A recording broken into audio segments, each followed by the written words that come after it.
এটা পুরো ইলিগাল বেআইনি বাড়ি আছে। এটা G+5 আছে, 7 ফুট রাস্তা উপরে হয়েছে, তৈরি হয়েছে। এটা 2018-তেও যখন আরটিআই করা হয়েছিল, তখন আরটিআই জবাবে আমরা পেয়েছিলাম কি পুরো ইলিগাল বিল্ডিং আছে। এটাই নয়, ও তো নর্দমা যা পিছনে ড্রেন আছে সেটাও কভার করে ও ওইখানে পুরো নিজে যেন গ্যারেজ পার্কিং বানিয়ে নিয়েছে। এসব হচ্ছে অ্যাকচুয়ালি এখানে যা ইঞ্জিনিয়াররা আছে, কারাপ্ট ইঞ্জিনিয়াররা, যেরকম প্রতাপ মান্না হলো, নীলকমল ঘোষ হলো, গোপী সেনগুপ্ত হলো, দেবদাস দে হলো, এরা পুরো মানে জালিয়াতি করে কিভাবে সংরক্ষণ করা যায় সেসব রাস্তা এরাই দিয়ে দেয়। ব্যাংক লোন কি করে হচ্ছে? ব্যাংক লোন এটা এই সাইট সম্বন্ধে আমরা খোঁজ নিয়ে দেখেছিলাম। এরা প্রত্যেক ফ্ল্যাট জন্য আলাদা আলাদা জালিয়াতি প্ল্যান এই সব ইঞ্জিনিয়ারদেরকে নিয়ে তৈরি করে ব্যাংকে জমা দিয়ে দেওয়া হয়েছে। এই সব যেহেতু এরা কারাপ্ট ইঞ্জিনিয়াররা আছে। প্রতাপ মান্না আপনি বাড়ি গিয়ে দেখুন, দেখলে মনে হবে সালা বাংলো আছে, ভালো ভালো এমএলএ এমপি বাংলো সেরকম হবে না, এত টাকা আছে। পূর্ণ অধিকার যাকে আমরা ধরিয়েছিলাম, যার কাছে 23 কোটি টাকা পাওয়া গেছিল, যদি প্রতাপ মান্নাকে ধরা যায়, ওর বাড়ি থেকে এখন 50 থেকে 60 কোটি টাকা পাওয়া যায়।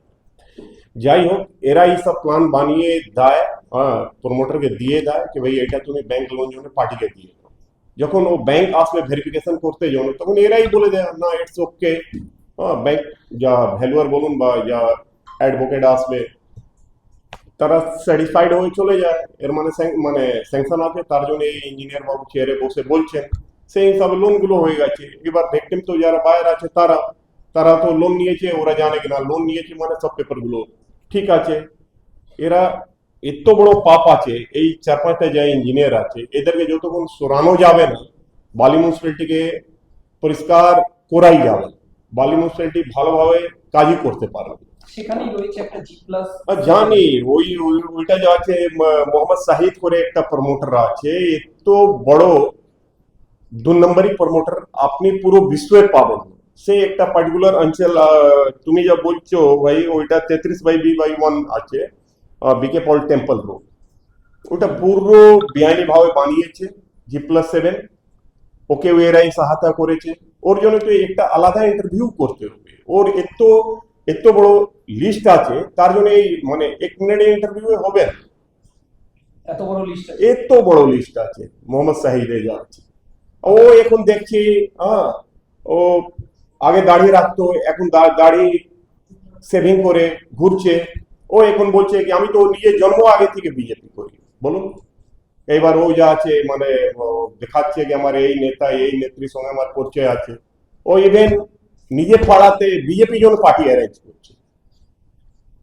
এইসব লোকদেরকে কি বলা যায়। কিন্তু যাই হোক, এরা যাই করুক, ঠিক আছে, আমি এদেরকে ছাড়তে যাব না। যেহেতু এই নিজের নেতাকে চমকাবে এরা, বা মানে নেতার সঙ্গে ছবি মানে এ করে দুষ্প্রচার করবে কিনা আমার ইনার সঙ্গে ভালো রিলেশন, ভালো মানে আমার সেটিং হয়ে গেছে, আমরা তাতে তাদের ওই সব মধ্যে আমরা যাব না। আমরা নিশ্চয়ই এই মোহাম্মদ শাহিদ যা আছে, যেহেতু এর বিল্ডিং আছে, সেটা শিওর ভাঙাবো, 100% ভাঙাবো। ও যেতেই যে কোনো নেতা নামটা নিয়ে নিই, আমরা কোনো নেতা বা কোনো গুন্ডা বা কোনো কারাপ্ট প্রমোটার কারো থেকে আমরা ভয় পাই না। কেন কি এরা আমাদেরকে অ্যাডভোকেট বানিয়ে দেয়নি, আমার মা বাবা বানিয়েছে, মা বাবা ভালো সংস্কার দিয়েছে, সেই হিসাবে আমরা কাজ করি।